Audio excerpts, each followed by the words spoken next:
Hello animals, ఇది ముందు video continuation part 3.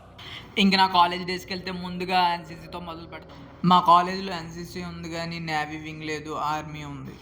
Army అయితే చాలా కష్టంగా ఉంటుందని అందరూ చెప్పేవారు. మీకు ఎలాగో తెలుసుగా, నాకు చిన్నప్పటి నుంచి మల్టీ టాస్కింగ్ అలవాటు అయిపోయిందని. రోజులో 2-3 పనులు లేకపోతే లైఫ్ అంత పెద్ద ఇంట్రెస్ట్గా ఉంటుంది నాకు. ఇంకా కాలేజ్కి వచ్చి ఓన్లీ చదువుకోవడం అంటే మన వల్ల అస్సలు అవ్వదు. అందుకే ఇంక ఏ వింగ్ అయినా పర్లేదని ఆర్మీ సెలక్షన్కి అయితే వెళ్ళాను.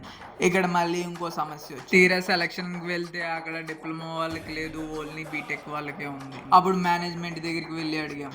మేనేజ్మెంట్ వాళ్ళేమో, మాకు డిప్లొమా కోర్స్ కొత్తగా యాడ్ అయింది, మీరే సెకండ్ బ్యాచ్, ముందు బ్యాచ్ ట్రై చేయలేదు, మీరు చేసుకుంటే చేసుకోండి అని చెప్పి ఓకే చెప్పారు. అప్పుడు మేము అడిగాం, అదేంటి సార్ బీటెక్ వాళ్ళకి మాకు కలిపి కాంపిటీషన్ పెడితే మేము ఎలా గెలుస్తాం, వాళ్ళు మా మీద 3-4 ఇయర్స్ పెద్దవాళ్ళు ఉంటారు అని చెప్పాం. వాళ్ళతో మేము ఎలా పోటీ పడగలం అన్నాం. అప్పుడు మేనేజ్మెంట్ వాళ్ళు ఇలా అన్నారు, కొత్తగా యాడ్ అయింది మీరు, వాళ్ళు కాదు, ముందు నుంచి రూల్స్ ఇలాగే ఉన్నాయి. మీకు ఎన్సీసీ ఇంట్రెస్ట్ ఉంటే వాళ్ళతో పోటీ పడి సెలక్షన్లో గెలవండి, లేకపోతే ఇంక క్విట్ అయిపోండి అన్నారు. సరే, ఈ ఛాన్స్ ఎందుకు మిస్ చేసుకోవడం అనుకున్నాం. ఇంకా మా డిప్లొమా నుంచి 300 మెంబర్స్, బీటెక్ నుంచి 1200 మెంబర్స్, టోటల్ 1500 మెంబర్స్ కాంపిటీషన్లో పార్టిసిపేట్ చేశాము. ఇందుకే అక్కడ వేకెన్సీస్ 70 మంది బాయ్స్కే ఉన్నాయి. అక్కడ సెలెక్ట్ చేసే సార్లు కూడా ఈసారి కాంపిటీషన్ ఎక్కువ ఉంది, కాలేజ్ చుట్టూ 2 రౌండ్స్ కాదు 3 రౌండ్స్ వేసి 50 పుషప్స్ ఎవరు కొడతారో వాళ్ళే సెలెక్ట్ అయినట్టు అని చెప్పారు. ఫైనల్గా సెలక్షన్స్ అయితే అయిపోయి ఆ 70 మందిలో 68 మంది బీటెక్ వాళ్ళే ఉన్నారు, కేవలం 2 మాత్రమే డిప్లొమా వాళ్ళు ఉన్నారు, అందులో నేను ఒకడిని. అలాంటోడు మళ్ళీ తిరిగి వస్తున్నాడు అంటే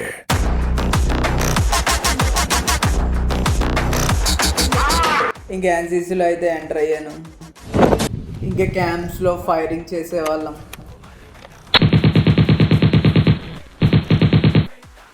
గోడలు ఎక్కి దూకేవాళ్ళం, నేల మీద పాకేవాళ్ళం.